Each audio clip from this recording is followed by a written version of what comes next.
Google Lyria AI music software. Let's go. Set up a little sandbox dev environment. Okay, let's make a simple drum machine. 4 channels. 1 kick, 2 snare, 3 hi-hat open, 4 hi-hat closed. I need a 16-step sequencer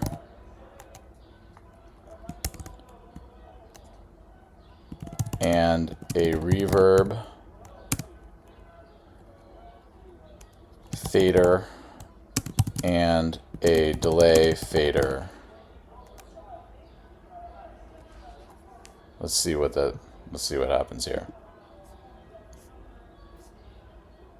Constructing the drum machine UI. Okay, thinking about architecture, detailing the architecture, refining the structure, implementing core features, structuring core functionality, core logic. Here's the plan. All right, I'm gonna make some HTML. Oh, here we go. Okay, it's writing code now. So looks like it's just writing a bunch of CSS. Step. Okay, it's like basically designing the sequencer. Okay, now it's making. What is this? It's just basically a bunch of JavaScript.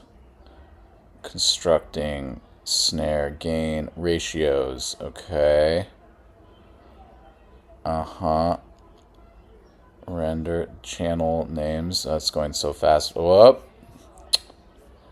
There it is. Holy shit. Let's hide the code editor. Let's put some kicks down, a little 4 on the floor vibe. Play. Oh, wow. Oh my god. What the fuck? Okay, that's a really whack. Oh, that's the open hat.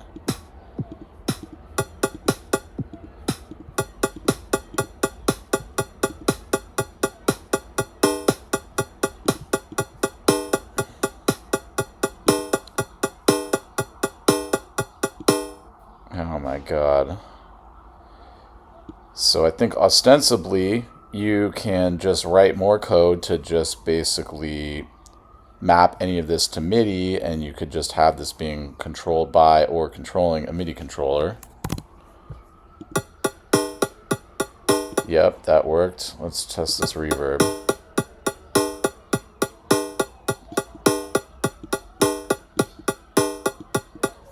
Okay, that's not really doing anything, but it exists.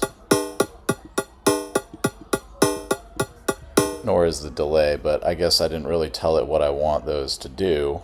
I guess maybe I could tell it increase the reverb or like give it reverb. I just told it to make the faders.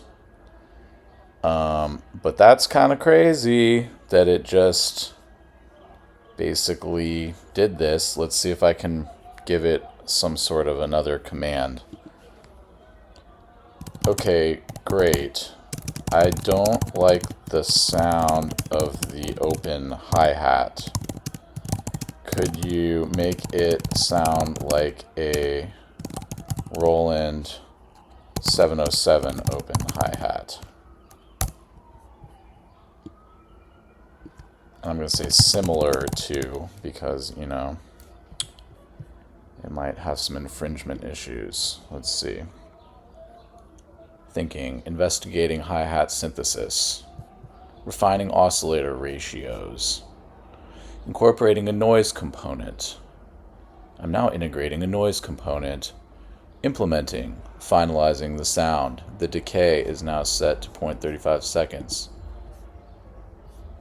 Let's see. Oh, okay. Yep. Here we go. Now it is regenerating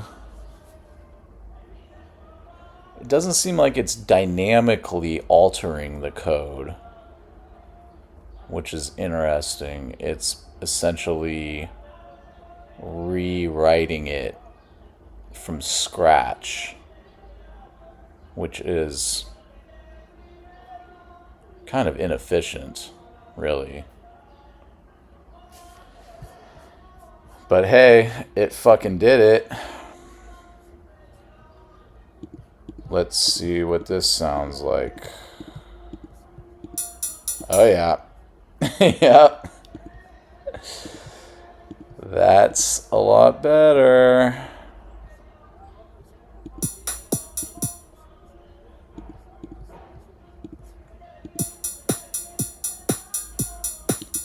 Wow. Fucking A, man. We are cooked. What do we got going on here? Yep, there's the JSON. This is CSS. It seems like all the CSS is basically written in line in this TSX. Pretty much seems like that's kind of the main. Whoops. Utilities.ts. Index.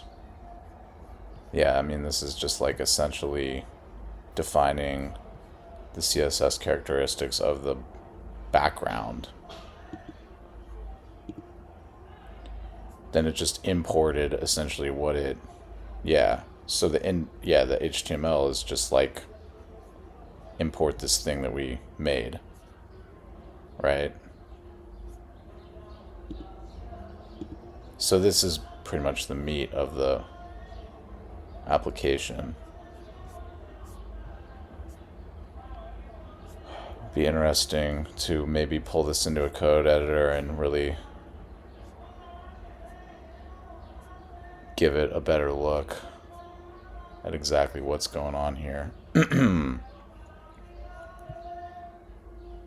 What are these values? Okay, this is the hi-hat closed.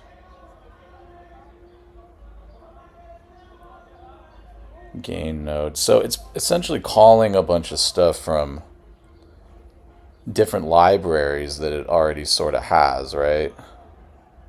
So it's not really like writing this all from scratch. It's pulling on different JavaScript libraries that are predetermined, and then it's sort of compiling them all into an application. But right, like type high pass, that's a variable that it's calling. So it already, it's basically an AI program that's an application developer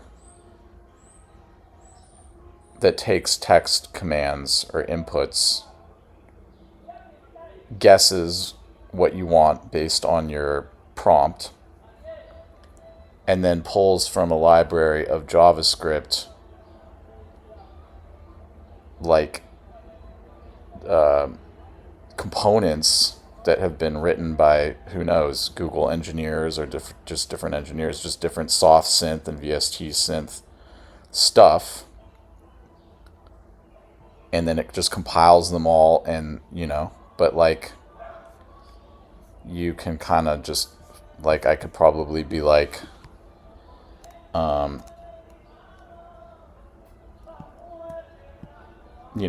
I could probably make cosmetic changes to it, or I could probably just start adding channels, or please add an additional channel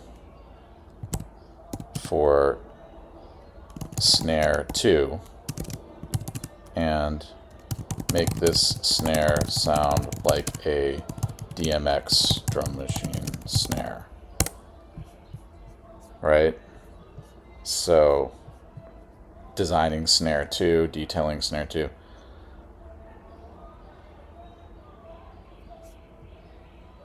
So let's see. Let's see if it's going to fuck this up.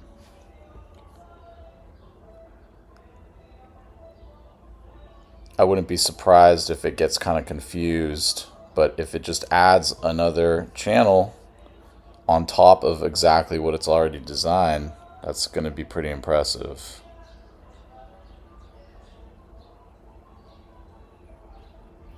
Uh-huh. Are we going to have a 5-channel drum machine that looks the same and acts the same? This is the question. Oh boy. Snare 2, DMX. Oh wow.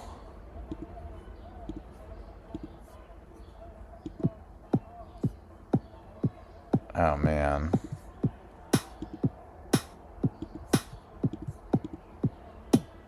Oh shit.